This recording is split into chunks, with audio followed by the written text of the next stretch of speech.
Hi folks, I'm creating this video because I wanted to discuss something that I've been talking about for about 2 years now. Back in 2016, I posted on Jenny's forum. I think the post was titled, How Forrest May Have Pulled This Off. And it's basically about the chase itself, just logistics behind it that would help him meet certain requirements that I feel are necessary. I don't think that he just took the chest and tossed it somewhere out in the woods and did not think about it. In fact, over the years, he's told us that he's consulted with attorneys and he spent a lot of money going over legal issues.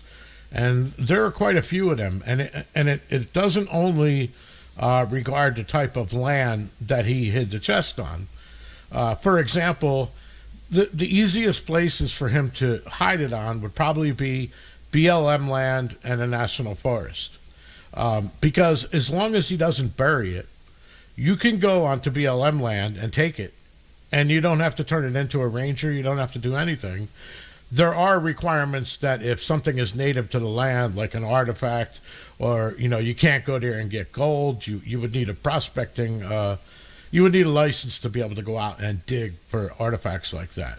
But if you had found his chest, you can pretty much just take it, BLM, and pretty much national forest too.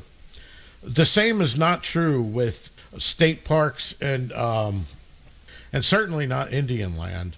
If it's in a national park, you would have to turn it into the ranger. And there's certain procedures that they go through to determine whether or not you can legally take it. So although you may win, if Forrest says, yes, I abandoned that, and yes, I'm transferring ownership, and it's fine, good luck with that. But in the end, there are legal questions. And Forrest, in his video, which I'm going to link at the end, says, what if there are no legal questions? Well, there would be legal questions in a national park. There would be legal questions on an Indian land. And, of course, many other lands, there could be if it was buried, right? So he said, what if there are no questions, right? So the only way that there would be no questions, well, not the only way, but one way, would be if the chest is on private property. Now, before you go on private property, I'm not suggesting that you do that. In fact, that's probably not a good idea. If you do it in some states, you could get shot. There have been searchers that were approached by landowners that were armed. So I would not suggest going on any private property. But hear me out for a minute. So the other thing that Forrest says is nobody's going to stumble upon my chest. You're going to have to work for it. It's not going to be accidental. Well, think about this. There is really no place, certainly within where people could be within 500 feet and not see it. There is no place anywhere where you can claim that a hunter, a fisherman, a hiker, or somebody riding their bike or whatever, anybody, or a picnicker or a camper is not going to happen upon it. It just can't happen like that. The chances of that happening are slim to zero, right? The only way that he could be so sure is if he buried the chest. However, I don't think he buried it because Forrest has also said that no tools are needed on the chase, right? He said the poem will lead you to the treasure. Or actually he says to the end of his rainbow and the treasure. Notice that he doesn't say it leads you to the chest. In any case, he's also said, when you do get to the chest, after you follow the clues in my poem, the chest will be there with the gold and everything inside of it. There are no IOUs. There are no safe deposit boxes. Nothing like that. You follow the clues in the poem and you will go to the chest. We all understand that, right? Well, so if it's not buried, how is he going to be so sure that nobody's going to happen on it? And how is he so sure that it's still there? Now, some people might say, well, he's using a webcam, or he's using some kind of a homing device, or a cell phone, or a beacon, or what have you. Well, first of all, electronics are completely unreliable. They require maintenance. You don't just stick it out in the middle of the Rocky Mountains and it's going to last for 100 years. So, how would he do this? And another thing on top of all of that, he has to, just logistically, he has to have a way to monitor progress. There is no way that he's going to put a chest out there and just say, all right, well, good luck, and walk away. And then let's just say he did that, right? And then a week later, somebody happened upon the chest, found the chest, and for the last 8 years, he's been promoting a chase with a chest that is not there. There is no way that Forrest is a stupid man. I really, really, really doubt that he would do that. He would essentially be putting his entire estate at risk.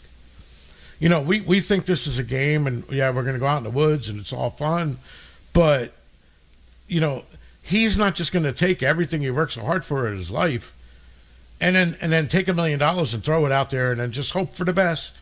I just don't see that happening, right? So one way that he could do this, and everything he said to date would still be true. The poem will still lead you there. Nobody knows where the chest is but Forrest. The chest is still there, and he'll know when it's found, regardless of what the finder wants. You may remain anonymous when you find it, but he will know when it's been found. And one way that he could do that is with a land trust deed. Now, this is common. A lot of rich people will do this. It's very easy to set up an anonymous LLC and have an attorney or a group of attorneys and then purchase a piece of property through the LLC, okay?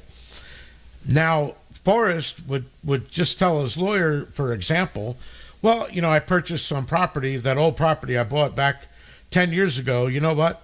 I decided I'm going to give that away as part of the reward.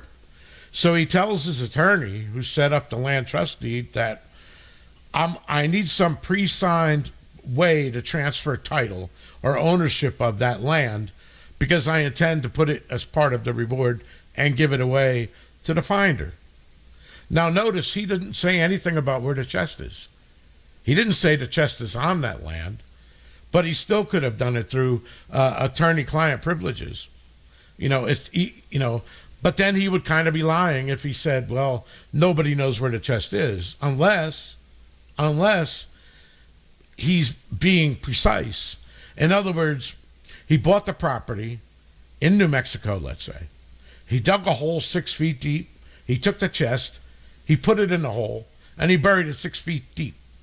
Now, let's say the property is very small, maybe under 1/4 acre, right? It's undeveloped, which means the taxes are going to be very, very, very low because it's just out in the woods somewhere, right? So even if his attorney knows about the property and his name is hidden on that property, his attorney knows that the property is being given away, he may or may not know the chest is there, but he doesn't have to know where it is. And so Forrest is telling the truth. And even if he did know where it is, it's not like the attorney can go onto Forrest's property and just start digging up an entire, 1/4 acre and guess where it is. It's just not going to happen. They just can't do that. This is not unrealistic. As I said, people use land trusts all the time, okay? So what he does is he buries the chest 6 feet deep. It's out of metal detector range. Nobody is going to stumble on it, okay? So now he has the 42-pound box. So let's say it's hidden in New Mexico. And he finishes writing the poem, and he takes, let's call it a proxy item. Let's say he made another chest, okay? Or he made a bronze jar. It doesn't matter what it is. Let's just call it a proxy object, okay? And inside that proxy object, he put the location of the chest and the title, or what the information that you're going to need in order to transfer title to your name, okay? So if you, and then he takes it, and he hides that item at the location of the 9th clue in the poem. Now remember, he recently said that you could solve the entire poem with the exception of the last clue without being on site. So you can solve everything up to the ninth clue, then you got to be there. Well, maybe you got to be there to find the object that he hid, which is the proxy object, okay? So you can call it whatever you want, jar, box, it doesn't matter. There's an object out there that he probably made, and it's probably not 42 pounds. It's probably 1 pound, and it's it could be hidden very inconspicuously, near where 500 people would go, because everybody's so focused on looking for a spot that's large enough to hold Forrest as he went to Bones. And, which is a strange thing, because you tell me any place that's within 500 feet of people that somebody's going to go and lay there and not be discovered. Nobody's going to smell it. Nobody's going to happen upon it. It's not going to be flowing down the river or falling out of a tree, right? So he could have taken this. And if it's bronze, it's patina, it's going to blend in with the scenery pretty darn good, right? So, none of this matters in the end. We need to solve the poem, and we need to get there, okay? The only way you're going to get this thing is by solving the poem. It doesn't matter whether he has a proxy item or what have you. However, try to keep an open mind. When you're out there searching at your location, make sure that you look for everything. And I mean everything. For all you know, it could be, a tiny thing the size of an olive jar hidden, okay? Don't look for a chest. And don't even look for bronze. The poem is supposed to precisely take you there. So when you go there, really search good. I don't think he buried it, because if he buried it, it would forget about 1,000 years. It may never be found, right? So, this is definitely a possibility that he used a land trustee. And as I said, there's nothing new about them. They are very common, okay? There's companies out there that create them, and they're telling you, I'm not going to advertise for them, but they'll basically do everything that you need to do. You're going to maintain your privacy of ownership. You got ease of transferring it to somebody else. It avoids probate costs. And you can even have multiple owners. And to handle the taxes on the land, all Forrest had to do was create an escrow account. Now, if he created an escrow account with, let's say, $100,000, and let's say the taxes are only $500 a year, even if they go up, he can handle enough taxes for 100 years. And he also could have deposited money in there to handle the gift tax when he transfers the land, right? Now, here's the cool thing. The minute the chest is found, whoever wants to go get the chest is going to have to execute that title. They're going to have to go to an attorney and take ownership of the land. And the minute that happens, Forrest's estate or Forrest himself is going to know that the owner of the land changed. So as far as he's concerned, right then and there, the chase is over. He doesn't even have to know whether or not you went there on your property now and dug up the chest on your property. He doesn't know, nor does he have to care. All he knows is he no longer owns the property where the chest is buried. You own it now, and you know where it's buried on that property, right? So now if let's say you're out in the field and you find this jar, okay? Think about the ramifications. All of a sudden now you can relax. You don't have to worry about carrying a 42-pound box of gold and then bringing it in your car and risking driving across states, getting pulled over by a cop. The cop's going to wonder where you came up with a sack of gold. They're probably going to confiscate it. All kinds of problems that you're going to have to worry about. Here, you've got nothing to worry about. You take that little 1-pound jar, you stick it in your pocket, and you walk away. Okay? Then you go home and you get an attorney. You got time to think about it. And then you go and you take ownership of the land. And then you decide when you feel like, if ever. Suppose you never want to dig it up. No. How is that any different than the stuff you see on TV where somebody buys a house or a piece of property and they live there for years? And then all of a sudden one day they're digging out in the backyard and they discover something on the property that nobody knew was there. Okay? I don't know what the tax ramifications of that would be, But one thing I do know is it's on your land. There is absolutely no uncertainty as to who owns the chest. The person who owns the land. Period. You don't even have to guess at BLM. Now that gets Forrest a lot of things, And the other thing is, remember, the poem says, I give you title to the gold. Doesn't say I give you the gold. Doesn't say I give you a trove. It says I leave the trove for you all to seek. Doesn't say I give it to you. The word treasures is plural. So is the word riches. Why? Could there be two things? Riches new and old. Okay. Riches old, let's say, is the chest. That's buried on your property. Riches new is the proxy object that the poem leads you to. So now you're going to say, yeah, but the poem doesn't lead to the chest. Well, sure it does.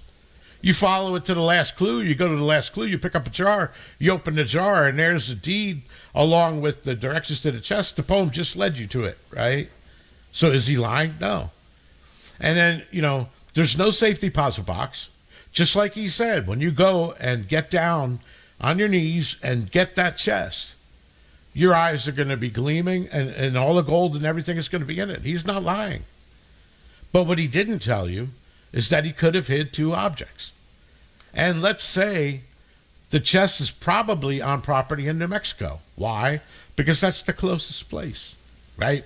Now, he could easily have stuck a 1-pound jar in his luggage, hopped in a plane with Shiloh, and driven or flew up to Montana or Wyoming or Colorado and hid it, and nobody would be suspicious about anything because he's not walking around with a 42-pound chest. The chest was hidden probably, years ago. Heck, he may have buried it in New Mexico in 2001 and left it there until he finally decided he wanted to go through with this in 2010. So he writes the poem. He goes to another state, hides the proxy object. The poem leads to the proxy object, okay? And the chest is in New Mexico. Now, you got to be really careful when you listen to things that Forrest said. He said people, not searchers, people have been within 500 feet of the treasure. He said searchers have been within 200 feet. Well, he could have hid the proxy object in a very public place. In fact, he probably did. It's probably within 500 feet of a lake that a lot of people go fishing at. But the thing is, you're not going to find a treasure chest there, right? Now, let's say somebody stumbled on the proxy object. Why would he care? It gets found. If somebody finds it and they decide they want to go to the land and get the treasure, they're going to go to an attorney. The land's going to change ownership. He calls off the chase. Done. Let's say that the escrow money runs out. Well, that can happen, down 100 years, depends how much money you put in there, right? So what? His legacy is still out there. The chest is still buried. Somebody now gets the foreclosure, and they don't know they're sitting on a couple $1 million. It could happen, right? Now, let's say somebody solves the poem at that point. Well, they go back to the landowner, and they tell the landowner, well, obviously, the land was foreclosed on, the deed is invalid, but they now know where there's a location of money on that land. Maybe they do something with the homeowner and say, hey, I'll tell you where it is, you give me part of it. Okay? Because remember, even if he only hid the chest, there's a chance that he hid the chest and somebody could stumble on it if he had no way to track it. And then they never tell him about it. How do you know it wasn't found 2 days after he hid it? The chest is hidden conveniently near him, and the jar is somewhere else. There's no question as to who owns it. Okay? And he can monitor the chase. He has full control. He will know when somebody finds it, whether they want to be anonymous or not. Because if you find it, you could set up your own LLC, and you could transfer the land to yourself without Forrest being able to know who you are. Forrest is not going to care. And if the IRS came to him, for example, and said, hey, where is the chest? I don't know, solve the poem. Where the chest is on the people's land. Well, who found the chest? I don't know. Even if they go to the owner, did you find the chest? The owner could say, no, I don't, I didn't dig it up yet if they did. I mean, but Forrest is out of the picture at that point. And the only thing he had to do was pay gift taxes on the land and put tax money in escrow for some number of years, however long he wanted this to last. Now, Man alone brought up a good point. He said, well, he would have felt like a fool if it would have been found in the first day. Yeah, that's true. Well, you know what he did to avoid that? First of all, if he hid the chest, like I'm saying, he hid it in New Mexico, he started the chest in New Mexico. He didn't extend the range up to the Canadian border. So he had at least enough time to sell enough books or to not look like an idiot before he extended the area up to Canada, which is when people would probably started going there. And when people did start looking there, of course, the first place they went was Yellowstone National Park, which I don't think he hid anything in Yellowstone National Park or West Yellowstone, Montana. But either way, that would explain why he knew he was guaranteed a couple of years before it would be found. Because in the beginning of this chase, most of it was focused around New Mexico. It is only recently that the focus is starting to spread out a lot more. Well, recently being three years. But anyway, this is just out there for something that you consider. I posted this before on Jenny's. I posted it on Dow's. And I think pretty much, it may still be there, but it probably went unnoticed. And in the end, like I said, it's not really important. It doesn't matter whether this is true or not. You still need to solve the poem. But just keep an open mind. Don't assume it's a chest that you're looking for at the end of the rainbow. And have a great day. Bye.